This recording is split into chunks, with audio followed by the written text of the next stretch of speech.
बिस्मिल्लाहिर्रहमानिर्रहीम। अस्सलाम वालेकुम। आज हम बच्चों यूनिट नंबर 11 के न्यूमेरिकल्स सॉल्व करने की तरफ जाएंगे। इसके लिए पहले डाटा पढ़ते हैं।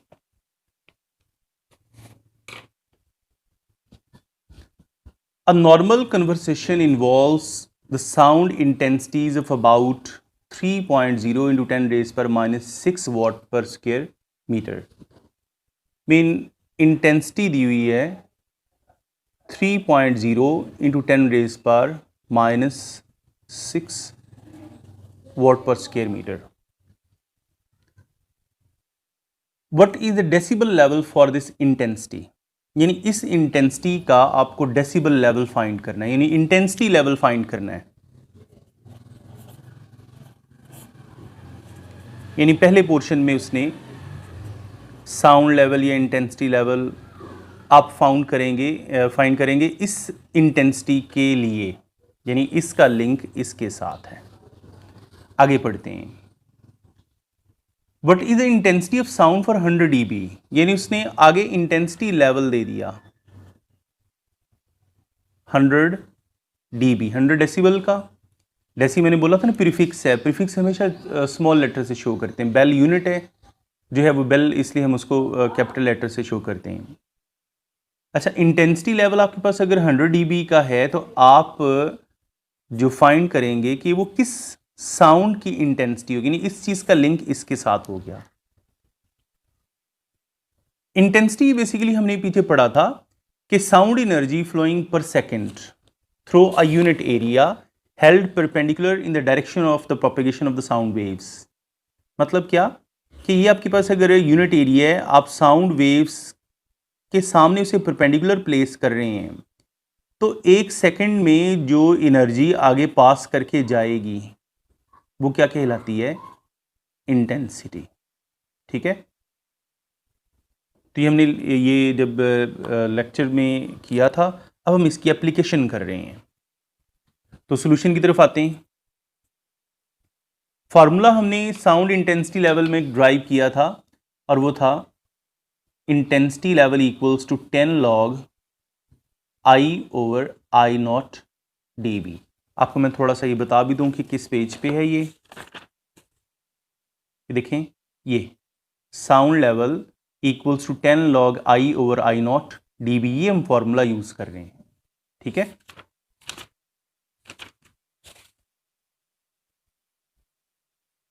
Intensity level equals to 10 log I आपके पास उसने गिवन है वो 3.0 इंटू 10 raised पर -6। I0 कांस्टेंट है, इसे कहते हैं intensity of the faintest Audible sound, और उसकी वैल्यू है 10 raised पर -12 watt पर स्क्वायर मीटर। ये आपको डाटा से नहीं मिलेगी, ठीक है, क्योंकि डाटा में इस चीज़ का जो जैसे जी की वैल्यू 10 मीटर पर सेकंड स्क्वायर होती है, हम यूज़ नहीं करते, डाटा में अक्सर वो नहीं देते। इसी तरह जो फेंटेस्ट ऑडिबल साउंड है ना, उसकी इंटेंसिटी 10 raised पर -12 है। ये हम खुद यूज़ करेंगे यहाँ पे।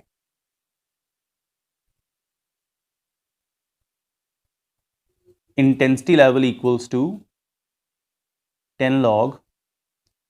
अच्छा, अभी देखिए ना, आपके पास ये -12 है, इन दोनों की बेस सेम है तो ऊपर जाके प्लस हो जाएगा। 3 मल्टीप्लाई बाई 10 raised पर -6 + 12।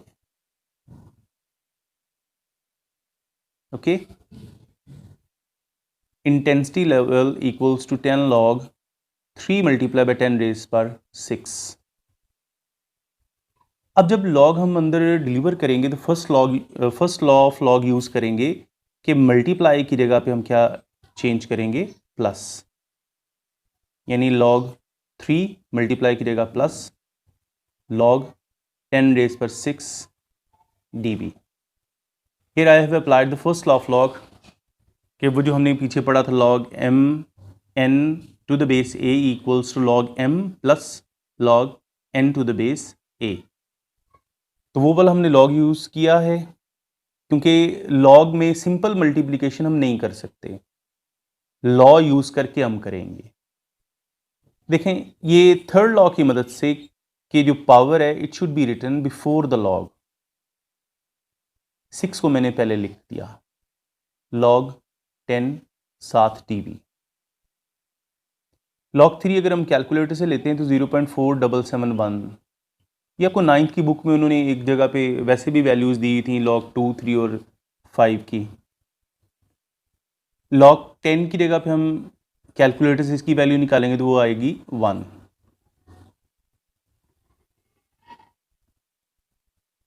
इसे राउंड ऑफ करके 0.48 भी हम लिख सकते हैं, प्लस 6। इन दोनों को प्लस कर देंगे तो 6.48, 10 से मल्टीप्लाई कर देंगे तो 64.8 डेसिबल का आ गया साउंड लेवल। ये आपका पहला रिजल्ट आ गया। ओके, अब हम यानी हमने इंटेंसिटी लेवल, इस इंटेंसिटी का फाइंड कर लिया। अब हम इसकी तरफ आते हैं। ये इसी चीज़ का रिवर्स है कि here the intensity level has been given and we have to find the intensity. Intensity level is of 100 dB.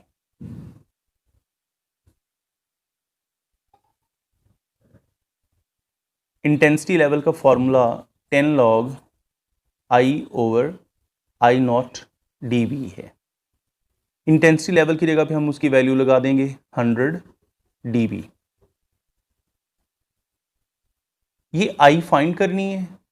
I not तो चूंकि मैंने बोला था कि ये तो आपने लगाना ही कांस्टेंट है 10⁻⁻12। अब देखें dB से dB कैंसिल हो जाएगा, इस जीरो से ये जीरो कैंसिल हो जाएगी। 10 equals to log I by 10⁻⁻12। अच्छा, अब ये जो log इधर पॉजिटिव है, जब अब इसको दूसरी तरफ ले जाएंगे तो ये हो जाएगा anti log. Anti log 10 equals to I over 10⁻⁻12। जब हम 10 का एंटी लॉग लेंगे ना कैलकुलेटर से तो आएगा 1 मल्टीप्लाई बाय 10⁻10।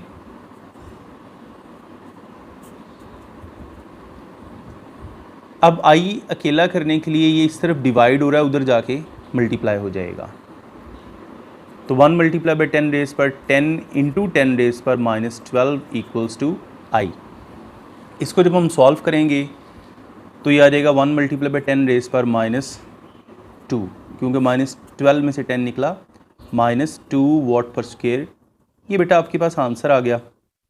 उन्होंने यहाँ आंसर हमें दिया हुआ है ऑर्डिनरी नोटेशन में, तो 10 की -2 का मतलब है कि 0.2 टाइम्स पीछे चला जाएगा, तो 0.01 वाट पर स्क्वायर मीटर की इंटेंसिटी। ये आ गया रिजल्ट नंबर 2। ओके, अब हम आते हैं नेक्स्ट न्यूमेरिकल की तरफ। 11.2 यहाँ देखें, ये बोर्ड के हवाले से बड़ा अहम न्यूमेरिकल है। काफ़ी दफ़ा बोर्ड में आ भी चुका है, जब ये पहले चैप्टर न्यूमेरिकल में शामिल हुआ करता था। If at Anarkali Bazaar Lahore the sound level is 80 dB, यानी यहाँ पे उसने हमें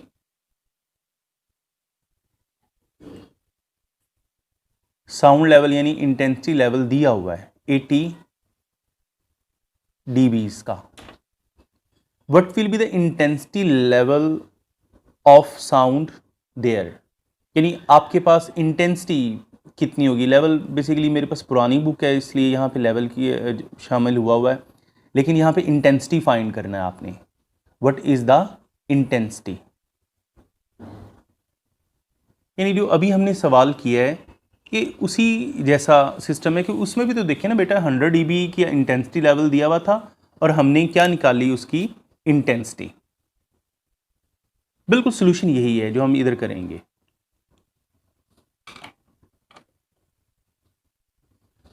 यानी ये 2 फाइंड हो गया। सॉल्यूशन पे आते हैं। फार्मूला हम यही लगाएंगे, intensity level equals to 10 log I over I not dB। Intensity level की जगह पे हम 80 dB लगा देंगे।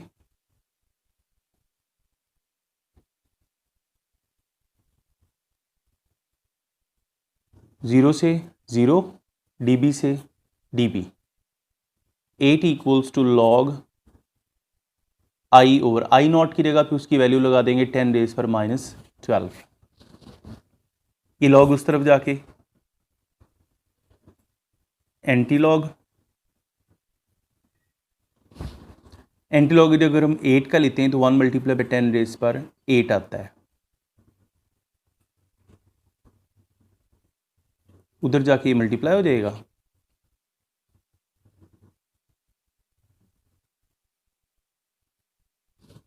इनको अगर हम सॉल्व करते हैं तो 1 × 10⁻4 आता है। उन्होंने आंसर में सिर्फ 10⁻4 लगाया क्योंकि 1 चूंकि मल्टीप्लिकेटिव आइडेंटिटी है, मल्टीप्लाई किसी भी चीज़ से करेंगे फ़र्क नहीं पड़ता। तो 10⁻4 वाट पर स्क्वायर मीटर भी हम इसे राइट कर सकते हैं। ओके, अब न्यूमेरिकल नंबर आते हैं 11.3 पे।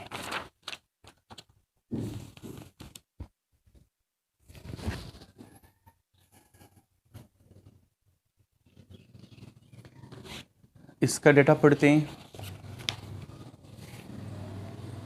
Eight a particular time the speed of sound in air is 330 metre per second.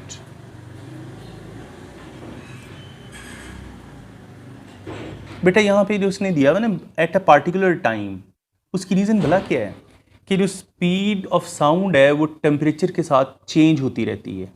ठीक है, अगर ये 21 डिग्री सेल्सियस पे है तो वो 343 है, इसलिए उसने कहा पार्टिकुलर टाइम है। इसका मतलब कोई ऐसा एरिया है जहाँ पे टेम्परेचर में वेरिएशंस हैं, 21 के अलावा टेम्परेचर है। If the wavelength of the note is 5 centimetre, यानी जो चीज़ साउंड प्रोड्यूस कर रही है उसका जो वेवलेंथ कितना है जी, 5 सेंटीमीटर। इसको आप पहले बदल लें SI यूनिट में, 100 से डिवाइड करके, तो 0.05 मीटर्स का वेवलेंथ आ गया। आगे बढ़ते हैं। Calculate the frequency of the sound, आपने निकालनी है फ्रीक्वेंसी। आगे एक और चीज़ भी दे दी, is this frequency lies in the audible range of the human ear, क्या ये इंसानी कान की ऑडिबल रेंज में है या नहीं। वो तो जब हमें रिजल्ट मिलेगा तब पता चलेगा कि क्या ऑडिबल रेंज है या नहीं। यानी हमने फाइंड करनी है इसकी फ्रीक्वेंसी, और उसके बाद हमने इसे ह्यूमंस के लिए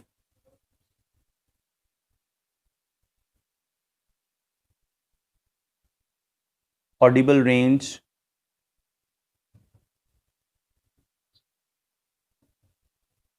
ये भी आपने बताना है। ठीक है, तो सबसे पहले तो हम फ्रीक्वेंसी की तरफ आते हैं।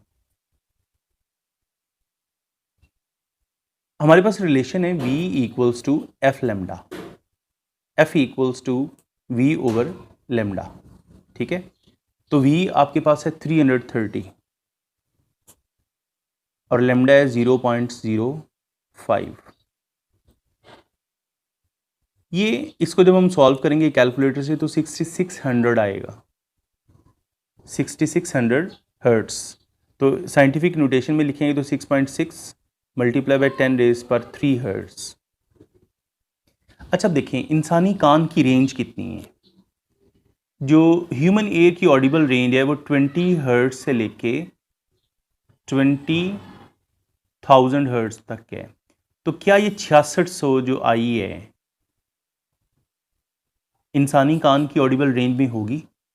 Yes, it will obviously lie in the audible range of the human year, क्योंकि 20,000 हर्ट्स के नीचे है ये 6600। ओके, तो यहाँ पे आप लिख देंगे yes it lies with in the audible range.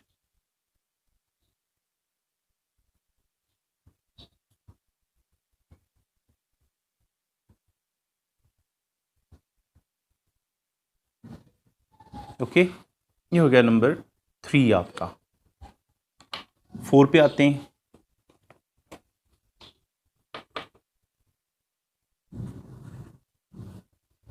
A doctor counts 72 heartbeats in 1 minute.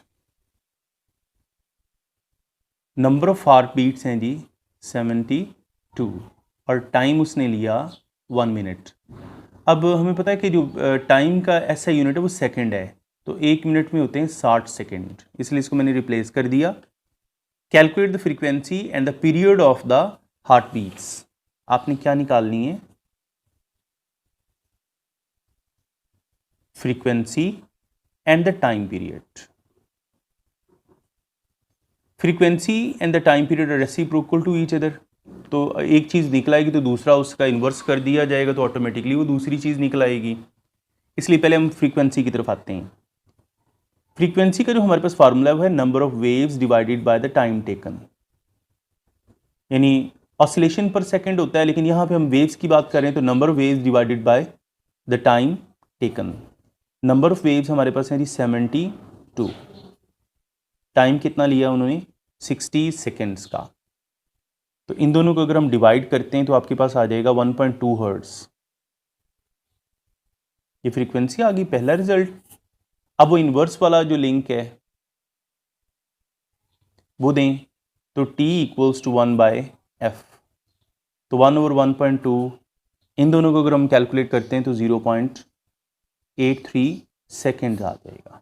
Okay, तो ये होगा आपका फोर्थ न्यूमेरिकल। अगर किसी पॉइंट में इशू हो ना तो आप मुझे टेक्स्ट कर दें कि ये इसको आप दोबारा, मैं आपको दोबारा करके भेज दूंगा। ओके, नंबर 5 पे आते हैं।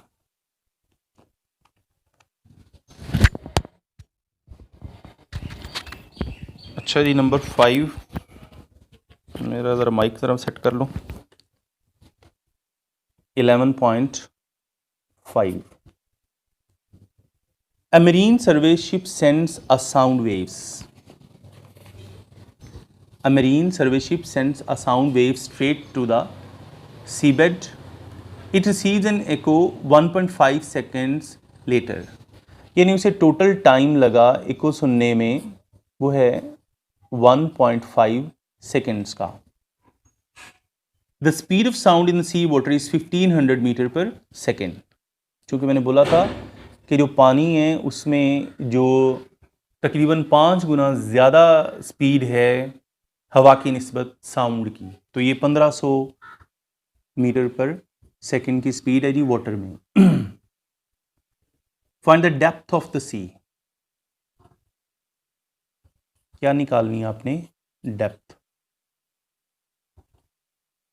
इन इसके लिए जो हमने सिस्टम इस्तेमाल किया वो सोनार कहलाता है, sound navigation and ranging system. ये हमने लास्ट टाइम जो अल्ट्रासाउंड का आर्टिकल था उसमें हमने इस चीज़ को एक्सप्लेन किया था। अब हम इसकी तरफ आते हैं। अच्छा बेटा, ये ऐसा है कि जो यहाँ पे जो टाइम लगा है वो है आने जाने का, ये टाइम लगा है 1.5 सेकेंड। लेकिन अगर हमें निकालनी जस्ट डेप्थ है तो डेप्थ में तो फिर हमें यही देखना पड़ेगा ना कि एक दफ़ा जाने में कितना वक्त लगेगा। इसलिए आगे मैं जब फॉर्मूले में इसका इस्तेमाल करूंगा तो मैं टाइम का हाफ लूँगा, ठीक है, ताकि ये तो जो आने जाने का डिस्टेंस यानी आने जाने का जो वक्त लगा है उसकी बजाय मुझे जस्ट एक तरफा फासला चाहिए, क्योंकि वो तो अगर मैं आने जाने का टाइम लेता हूँ तो फिर ये डिस्टेंस भी डबल हो जाएगा, ठीक है, और डेप्थ भी उससे क्या होनी चाहिए, फिर डबल होनी चाहिए। लेकिन मैं यहाँ पे इसको सिंगल टाइम यूज़ करने की बजाय हाफ लूँगा इसका, वो मैं आपको थोड़ा सा आगे जाके भी बताता हूँ। डेप्थ बेसिकली एस डिस्टेंस या हाइट की सूरत में भी इसे हम राइट कर सकते हैं। तो हमारे पास 9th में फार्मूला था S equals to V T, ठीक है, distance is the product of speed and the time.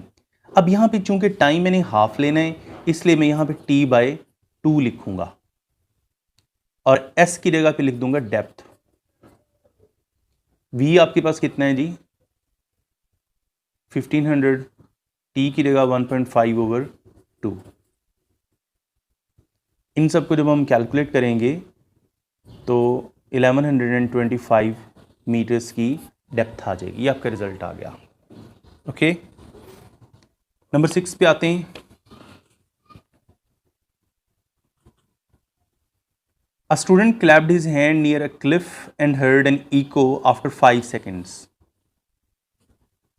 यानी क्लैपिंग की जो इको से सुनाई दी वो कितने की 5 सेकंड के बाद। यहाँ भी हमें टाइम को हाफ लेना होगा। वट इज द डिस्टेंस, क्योंकि डिस्टेंस एक तरफा होगा। What is distance of the cliff from the student. यानी स्टूडेंट से जो है उस क्लिफ का डिस्टेंस कितना होगा। If the speed of the sound is taken as, यानी अब चूंकि हवा में है इसलिए 346 मीटर पर सेकेंड है जिस टेम्परेचर पे वो बंदा खड़ा है। मालूम आपने करना है जी डिस्टेंस ऑफ द क्लिफ। यही फॉर्मूला अप्लाई होगा।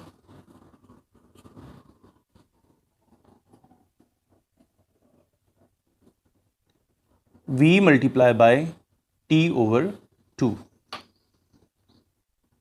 v की जगह 346, t की जगह पे 5 ओवर 2।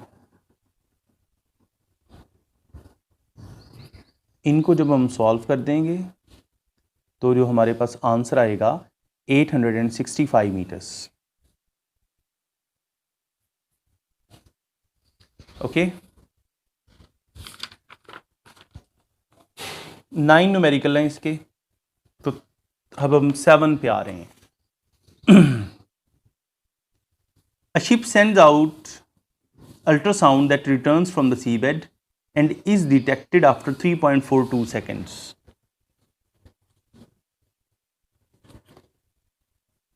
Time of detection कितना है जी?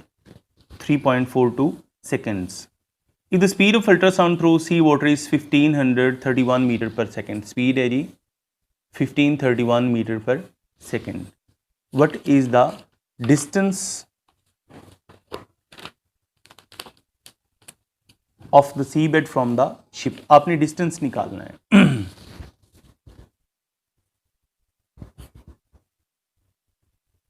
ये जो भी हमने दो पिछले न्यूमेरिकल किए हैं बिल्कुल उसी तरह का ये एक नेक्स्ट न्यूमेरिकल है, तो डिस्टेंस लेने के लिए वही काम हम करेंगे।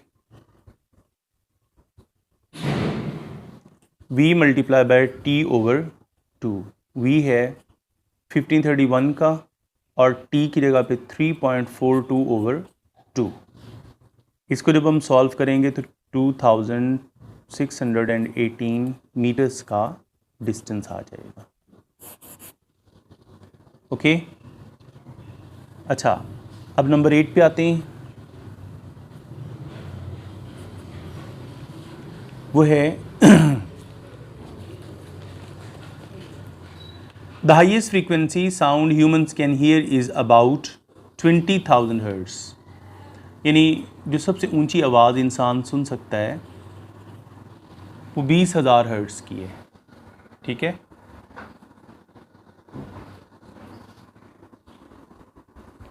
what is the wavelength of the sound in the air at this frequency at the temperature of 20 degree Celsius. 20 degree Celsius पे मैंने बोला था 343 मीटर पर सेकेंड है 20 और 21 डिग्री सेल्सियस पे, तो आपने लैम्डा नंबर 1 निकालना है।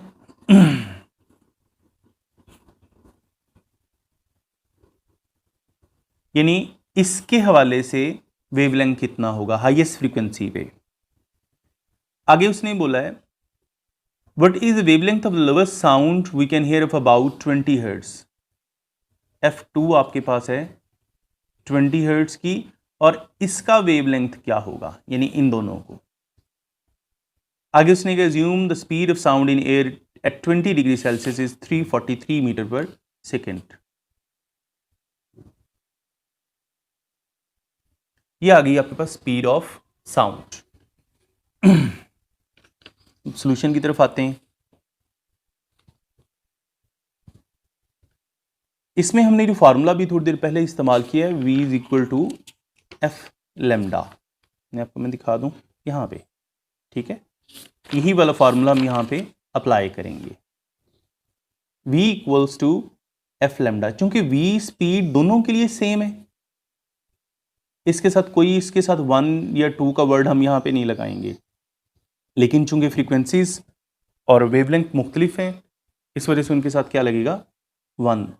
लैम्डा 1 लेने के लिए v ओवर f1, v की जगह 343 बाय 20,000 क्या रहेगा 1.7 इंटू 10 रेज पर -2 मीटर।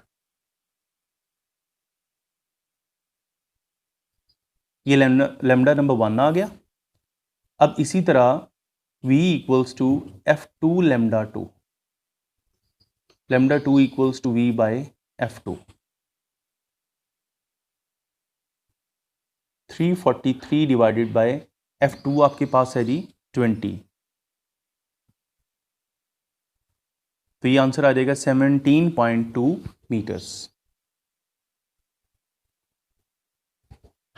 ओके, अब ये बेटा आखिरी न्यूमेरिकल,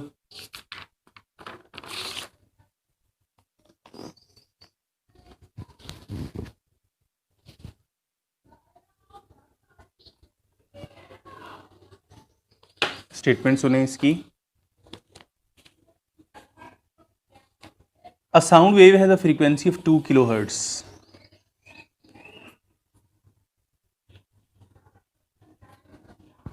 साउंड वेव की फ्रीक्वेंसी कितनी है जी?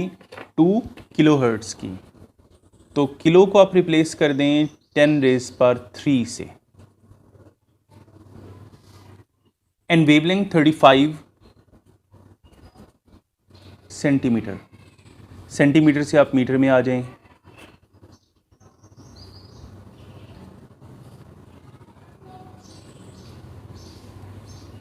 How long will it take to travel 1.5 kilometres. जब हाउ लॉन्ग की बात होगी तो वो टाइम है, डिस्टेंस दिया हुआ है 1.5 किलोमीटर्स का, तो 1.5 इंटू 10⁻³ मीटर्स आपको टाइम निकालना है। ठीक है, क्योंकि हाउ लॉन्ग की बात की गई है तो टाइम हमें कैलकुलेट करना पड़ेगा।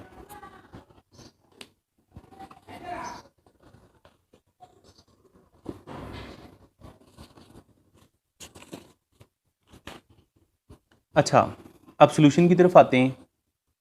इसमें चूंकि डिस्टेंस है, ओके, और टाइम है, डिस्टेंस और टाइम का लिंक तो आपने अभी जो s is equal to V T ही निकाला है, s equals to V T, अभी थोड़ी देर पहले हम जो कर रहे हैं।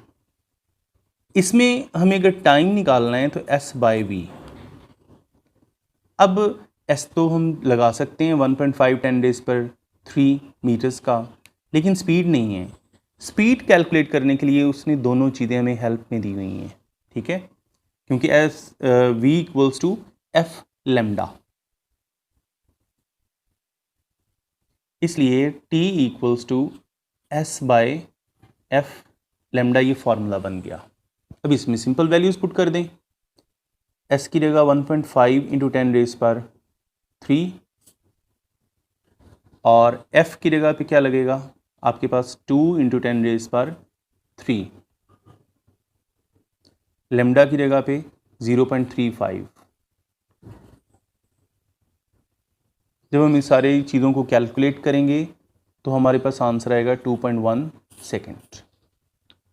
ओके बेटा, ये आपके न्यूमेरिकल्स मुकम्मल हुए।